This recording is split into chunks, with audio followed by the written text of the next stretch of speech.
नमस्कार। आज हम साविर हुसैन द्वारा लिखित सांवले सपनों की याद इस संस्मरण पर चर्चा करेंगे। संस्मरण का मतलब होता है कि अपनी याद के आधार पर किसी व्यक्ति विशेष का चित्रण करना।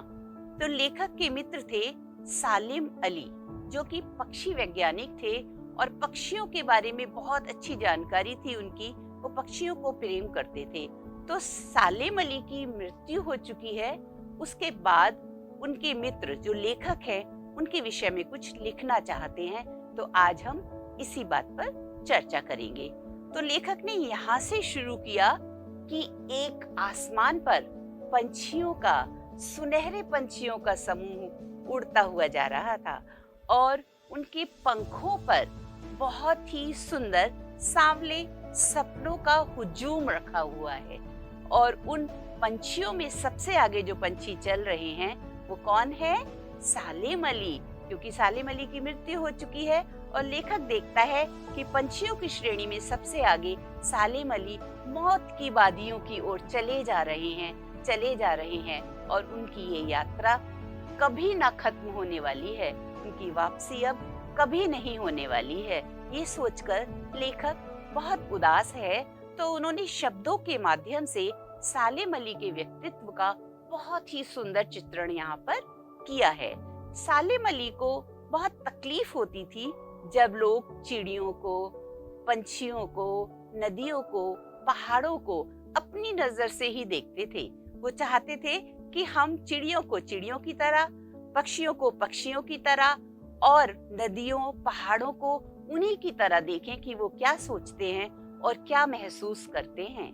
सालिम अली के बारे में लेखक ये कहना चाहता है कि आज भी सदियों पुराने वृंदावन की अगर हम याद करते हैं तो वहाँ यमुना का सांवला जल और कृष्ण की खूबसूरत बांसुरी की आवाज हमारे मन को आज भी मोह लेती है।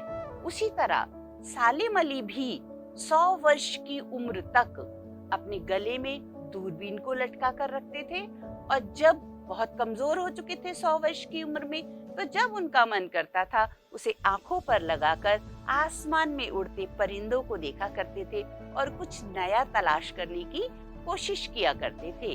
तो सालिम अली ने 100 वर्षों तक पक्षियों के बारे में एक ऐसी रहस्यमयी दुनिया का गठन किया जहां पर वो पक्षियों को जानते थे। और इसमें सहयोग किया किसने? उनकी पत्नी। सालिम अली ने केवल पक्षियों को, पहाड़ों को ही नहीं जाना, वरन उन्होंने पर्यावरण के बारे में भी बहुत कुछ सोचा।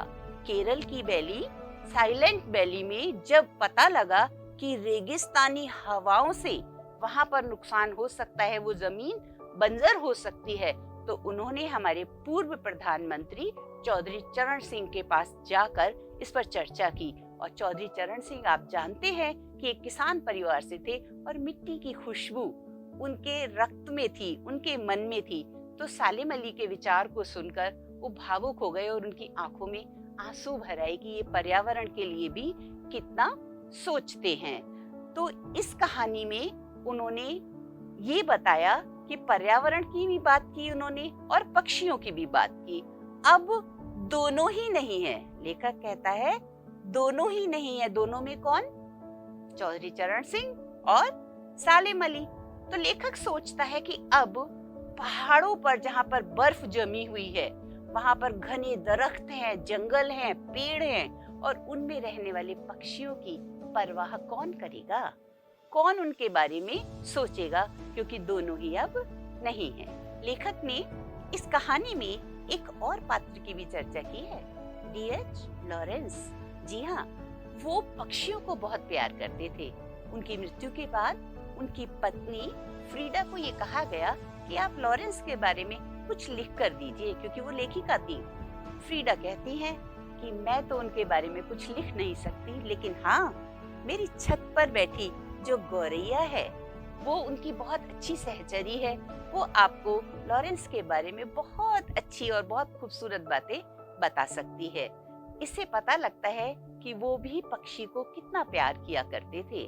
बच्चों, सालिम अली ने अपनी आत्मकथा लिखी द फॉल ऑफ स्पैरो, उसमें उन्होंने पक्षियों के बारे में बहुत ही खूबसूरत जानकारी दी है।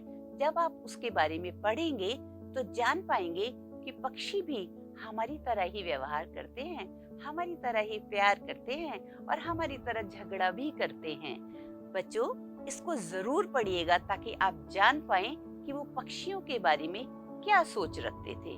अच्छा, एक बात और है, लेखक ये कहना चाहता था कि सालेम अली ने पक्षियों के बारे में ही क्यों लिखा, या पक्षियों से ही उनको इतना प्यार क्यों हुआ। तो उन्होंने जिक्र किया है एक उनकी बचपन की घटना का कि जब सालेम अली बहुत छोटे थे तो वो एक एयर गन से खेला करते थे और उस एयर गन से एक गौरैया को चोट लग जाती है और वो मर जाती है।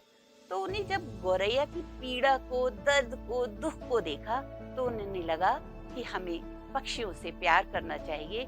और मैं ये जानना चाहूंगा कि इसको कितनी तकलीफ होती है जब हम पंछियों को कैद करते हैं, पंछियों को परेशान करते हैं। तो अब अगली कक्षा में हम जानेंगे इस संस्मरण की खासियत कि हमें अपने पर्यावरण को और अपने पक्षियों को कैसे सुरक्षित रखना है ताकि हम एक खूबसूरत संसार में अपना संसार बना सके। तब तक के लिए धन्यवाद।